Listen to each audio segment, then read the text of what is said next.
John Wayne, an iconic American actor synonymous with Western and action films, owned several homes throughout his life, reflecting his personal taste and the stature of his Hollywood career. Most famously, his residence in Newport Beach, California, is well documented and remembered for its distinctive style and beautiful location. Located on the waterfront, the property featured a large yacht dock, reflecting Wayne's passion for sailing. The house itself was designed with a rustic yet elegant aesthetic, incorporating elements that suggested both comfort and a touch of ruggedness, much like the characters Wayne portrayed on screen.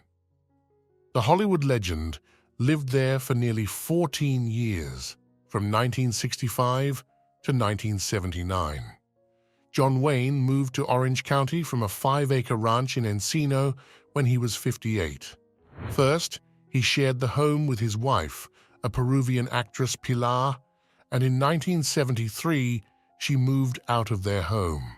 In 1980, after the legendary actor died of stomach cancer, his former house was sold to Burton G. Gettingen for $5.5 million, who completely remodeled the home interior. In 1980, Robert and Beverly Cohen, the owners of Four Seasons Hotel Los Angeles at Beverly Hills, acquired the waterfront house for $6.5 million. Wayne had been familiar with Newport Beach since it was a village. He commented, "I'm glad I came down here to live 14 years ago. I sure as hell couldn't afford it now." The greatest remarkability of the Bayshore Drive house was its amazing setting at the water's edge facing Balboa Island. However, from the outside, it looked simple and unpretentious for a Hollywood superstar. The single-story home seemed unimposing from the street, and passers-by could see only the garage and a grillwork entrance. When you stepped on the territory of Wayne's property, everything changed drastically. The French chateau-style house revealed its true essence, its original soul. It was a spacious, rambling waterfront ranch-style estate with a breathtaking bay view. His residence offered Wayne a private dock to park his yacht, Wild Goose, a converted minesweeper. Inside, Wayne organized a spacious trophy room where he displayed a fine collection of primitive art and memorabilia collected over 50 years. For John Wayne, his Orange County house meant a lot, its interior, antiques, and amenities. He said, "I find things that appeal to me, and I try to blend them in here.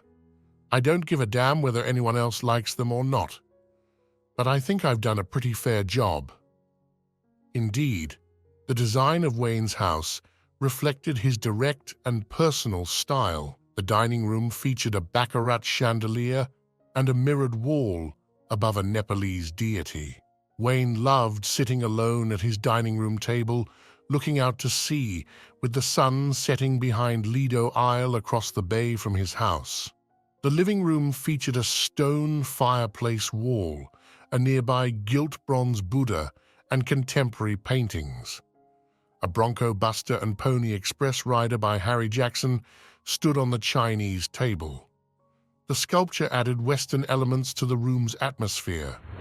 Overall, Wayne loved Asian art and furniture and eagerly mixed it with other styles.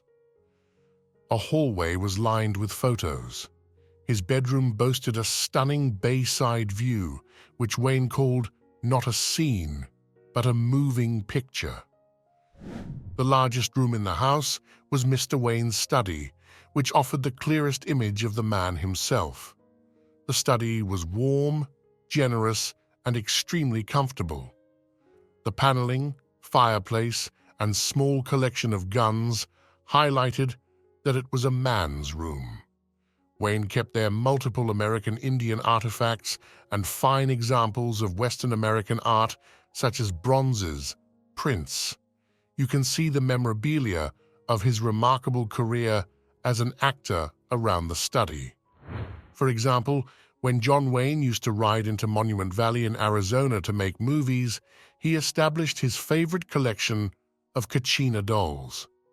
These figures were carved from cottonwood roots by Native American Hopi people to instruct young girls and new brides about the immortal beings that bring rain and control different aspects of the world.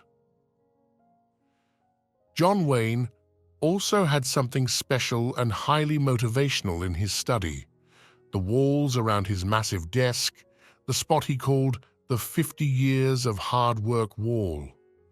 There, the star displayed honors, plaques from his career, and the Oscar for Best Actor won for his 1969 performance in True Grit. It was also a record of his memories and friendships, numerous pictures of his children, a faded photo of the actor with film director and producer John Ford, actor Henry Fonda, and actor Ward Bond, proudly displaying a sailfish caught near Cabo San Lucas in the early 1930s.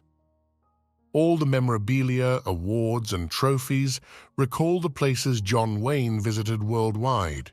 He collected them while making films or traveling for pleasure. During these travels, he compiled a vast collection of furniture and artworks. These purchases were sometimes spontaneous, which explains why the collection looked a bit chaotic. Porcelain jardiniere from Honolulu were mixed with adorable figures from Bali, antiques from Colorado Springs, with furniture from Madrid, and figures from Kyoto, with stunning Alaskan art. This diversity in objects at John Wayne's waterfront home is understandable.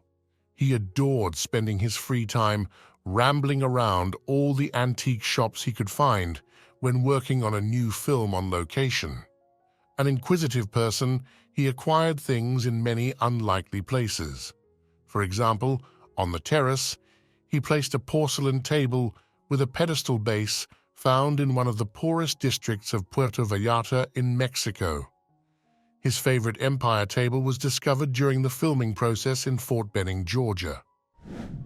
An interesting fact: since John Wayne traveled a lot, some treasured prints or tiny antiques traveled with him.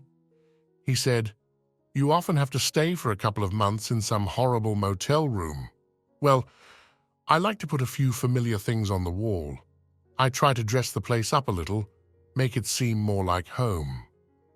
However, no travel could compare to his beloved house at Bayshore Drive. Wayne was deeply interested in his home and family. The legendary actor also had a huge soft spot for animals and kids. He allowed his 4 dogs to stay on his lap or bed. When John ate breakfast, one of the dogs sat in a dining chair and the actor shared his bacon with the pet. He was also extremely pleased to see happy children. According to his daughter Aisa Wayne, Wayne organized stunning birthday parties with all the attributes of a cloudless childhood: ponies, a cotton candy machine, carnival rides, and one year, a baby elephant. One of the factors that added to Wayne's devotion to the house at Bayshore Drive was the favorable location. His Newport home offered everything that made him most comfortable and pleased: the sea, a place to dock his favorite boat, warm friends, a conservative political environment, and good schools for his kids.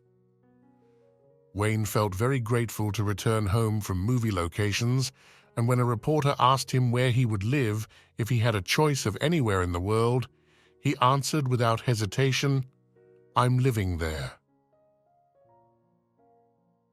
As for a celebrity, John Wayne was extremely integrated into the local community of Orange County. He shopped in the stores, walked along the streets, dined in the restaurants, and involved himself in social and political life. People didn't overly bother the famous actor because they respected his privacy. Thus, John Wayne wasn't restricted in his movements in Orange County. However, John Wayne struggled to dine out. He mostly preferred going out for lunch. Since he was a Hollywood star, he got his share of public attention. Curious people came over to his table, and Wayne always signed what they handed him and stood up if it were a woman. John Wayne was buried in Orange County, the place where he wanted to live and chose to die. His house at Bayshore Drive seemed to pass away with him. According to the Chicago Tribune, the current owners of the estate, Robert and Beverly Cohen, decided to demolish Wayne's former abode. Instead, they intended to build a 400-square-foot mansion at the site. The project implied a 2-story house with a 3-car garage on the vast territory of 36,000 square feet. The house would feature 4 bedrooms, 5 bathrooms, a greenhouse, a conservatory, fountains, a gazebo, a bar area, and a fireplace. To honor the former owner, Cohens would place a 3-foot-high memorial to John Wayne in a side yard. Because of personal property rights, the city authorities could neither interfere with reconstruction plans nor make Wayne's house a landmark, as it was located in a gated community not accessible to the public. It sounds a bit sad for all admirers of John Wayne's acting talent. We wish you to love and care for your home as much as the Hollywood legend did. Please share your impressions of the video with us.